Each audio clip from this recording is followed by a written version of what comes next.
President Donald Trump's recent tirade against mail voting was a defiant attempt at elevating his argument of voter fraud, without evidence, but it comes as the largest single day of voting since the onset of the coronavirus crisis is set to take place next week.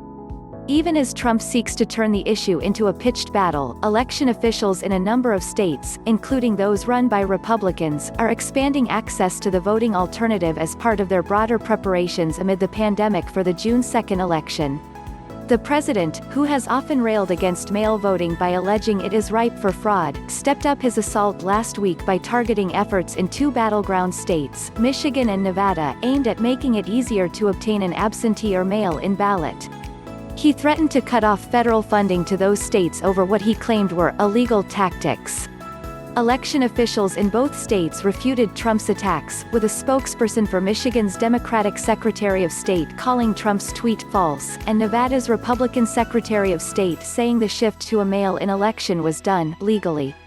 But the president continued his attack over Memorial Day weekend, tweeting, "The United States cannot have all mail-in ballots. It will be the greatest rigged election in history," and insinuated that advocates of mail-in voting are using the pandemic for this scam. Election experts told ABC News that there has been no widespread fraud in mail voting and that the practice does not decisively give one party's camp an edge over the other. Efforts to encourage vote by mail are coming from Republicans, too. Trump's latest broadside on vote by mail comes against the backdrop of 7 states, plus the District of Columbia, abruptly changing their blueprint for running elections to adjust to social distancing and other state and federal guidelines ahead of presidential primaries on June 2. But in those states, despite the president's rhetoric on mail voting, a host of Republican state parties, in Pennsylvania, Indiana and New Mexico are encouraging voters to cast ballots by mail or absentee. For several weeks now, the last month, we've been in regular cadence of letting all of our folks know about the ability to vote by absentee in a no-fault manner, Indiana Republican Party Chair Kyle Hupfer said. "We haven't been too worried about that. In Pennsylvania, voters can even request an absentee ballot right on the state GOP's site, with detailed instructions on how to maneuver the voting alternative. Even some GOP candidates across the 7 states are urging voters to use the prominent voting alternative." In the same video that Mark Ronchetti, a Republican running for Senate in New Mexico, underscores the stakes of his election as a chance to elect a conservative who will stand with President Trump, he also encourages voters to cast their ballots by mail or in person, providing supporters with a link to request an absentee ballot on his website. Matt Rosendale, a GOP candidate for Montana's at-large House seat, also shared a video outlining how to receive a mail ballot to send a proven Trump conservative to Washington. And GOP Congressman Brian Fitzpatrick of Pennsylvania's 1st Congressional District pushed for voters to request a mail ballot before his state's deadline. Election prepping during a pandemic. Despite Trump's attempts to cast doubt on the integrity of the primary tool for voting during the crisis, election officials are now gearing up for one-day WOV contests, second only to Super Tuesday, that look far different from only a few months ago. In interviews with election officials across the country, most are moving quickly to prepare their staff and voters for the changes that the coronavirus placed on voting administration. Some states, like Rhode Island and Montana, have instituted changes to their voting system in recent years which have widely expanded vote-by-mail procedures. Others, like Pennsylvania and Indiana, are working around the clock to prepare voters and elections officials for the massive influx of absentee ballot requests. Before the pandemic, of the 7 states and the nation's capital voting on June 2, 6 allowed for no-excuse absentee voting.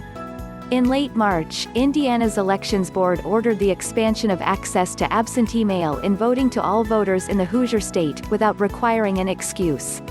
Across geographies and party lines, secretaries of states, local election boards and candidates themselves have given a strong endorsement of the absentee voting process, encouraging voters to request their ballots through applications in states which require them. In New Mexico, one of the states which hit early benchmarks for reopening, officials have partnered with the state workforce department to match those who filed for unemployment with local election boards who are short-staffed ahead of the primary. As the country bolsters its vote-by-mail programs, advocates raised concerns about Native American voters, many of whom live in rural areas of New Mexico and may not have access to resources needed to vote by mail. More, experts worry push for 2020 mail voting could leave Native American voters behind. Some rural post offices, which are often the closest to Native American reservations, are only open during limited hours.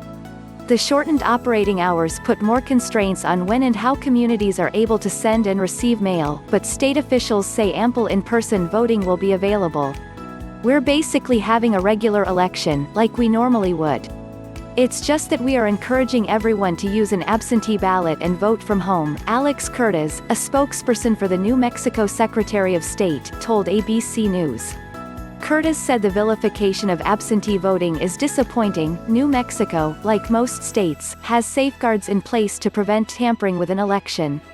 There are these safeguards and bulwarks against people trying to tamper with an election, he said. Some people try to make a bigger deal out of it than it is. Pennsylvania, Indiana readying for potential long lines and backlogs. Last year, lawmakers in Pennsylvania, which reported nearly 900 new coronavirus cases on Friday, implemented a vast expansion of absentee and vote-by-mail procedures, already inciting apprehension, especially when coupled with the state's status as a 2020 battleground. More, Biden's Veep search enters new phase as selection committee steps up activity. Suzanne Almeida, the interim executive director for Common Cause Pennsylvania, a voting rights organization, told ABC that for officials in Pennsylvania, this was never going to be an easy election. Pennsylvania in 2020 was always going to be crazy. It's a swing state in the presidential election year. And then on top of that, in 2019 we passed historic voting reform that gave us vote by mail for the first time, and changed the voter registration deadline closer to Election Day, Almeida said. Advocates are worried that larger cities like Philadelphia and Pittsburgh, which have seen significant reductions in polling places, may present issues like long lines and wait times. In Philadelphia, there will be 77% fewer polling places for the June 2 primary, with only 190 in-person polling places this election, a dramatic decrease from the 831 in last November's municipal election, local election officials confirmed to ABC News. In Indiana, which is already entering Phase 3 of reopening, officials have seen delays due to the volume of absentee ballot requests, according to Russell Hollis, the deputy director of the Marion County Clerk's Office, home to Indianapolis. There are some delays, particularly with the volume of requests that we've had. It's very difficult to tell whether the post office is a factor, Hollis said. Hollis said the vast increase in ballot requests is what has put the most strain on officials. In 2016, the county mailed less than 6,000 absentee ballots. With days remaining until the final deadline, county officials had already mailed over 71,000 ballots to voters. Upper Midwest red states embrace vote by mail. Elections officials in Montana, a state which has managed to fend off the spread of the virus with under 500 reported cases, echoed that assurance with their absentee process, saying a hiccup with a ballot is rare and often quickly resolved.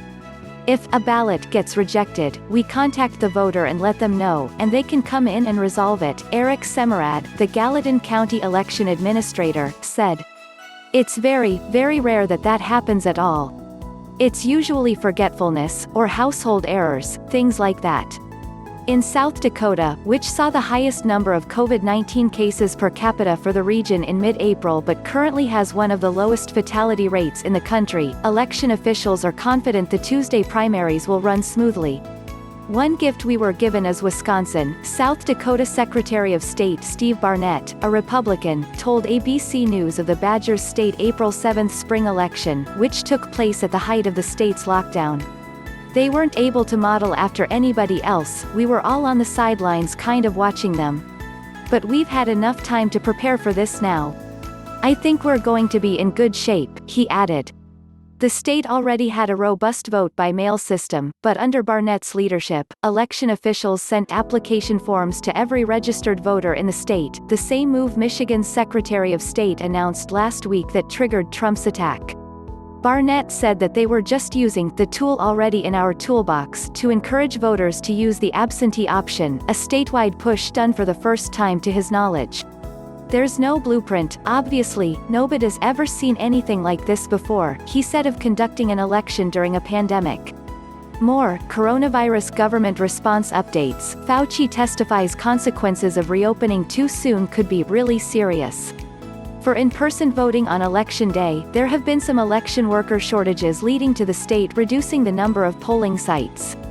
But Barnett doesn't anticipate a lot of pressure on the polls, since there has been an influx of absentee ballots already returned, which is already nearly half of 2016's total election turnout. Poll workers will have hand sanitizer, Clorox wipers, gloves, masks and one-time use pens at polling sites. In and around the nation's capital, election officials lean on mail ballots. In Washington, D.C., which has seen one of the starkest racial divides when it comes to the impact of the coronavirus, all of the nearly 150 precincts were closed due to the pandemic. City officials urged residents to cast their ballots by mail, but for those who were unable to do so, 20 in-person vote centers will be available to every voter, no matter what address they are registered at.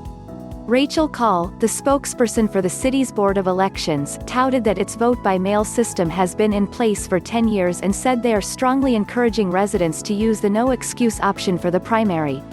The city, though, has trounced 2016's special ballot requests in the primary, which amounted to less than 8,000. In 2020, with days to go until hitting the deadline, the city has received more than 70,000 requests for a mail-in ballot. Washington also extended the deadline to receive a ballot to June 12, although they must be postmarked by June 2, to allow for more time for ballots to be received. In Maryland, however, election officials are facing challenges with vote by mail, after opting to use a third-party vendor to handle printing and mailing ballots, according to a spokesperson for the State Board of Elections. The board has expressed disappointment with the speed of the vendor, the spokesperson said, after it was reported by the Baltimore Sun that ballots in Baltimore County were marked as sent when they had yet to be. The state used a special election in late April as a test run for their primary, which was ordered to be an all-mail election due to the pandemic.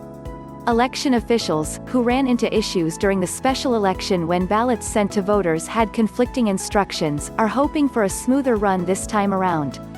From Yahoo!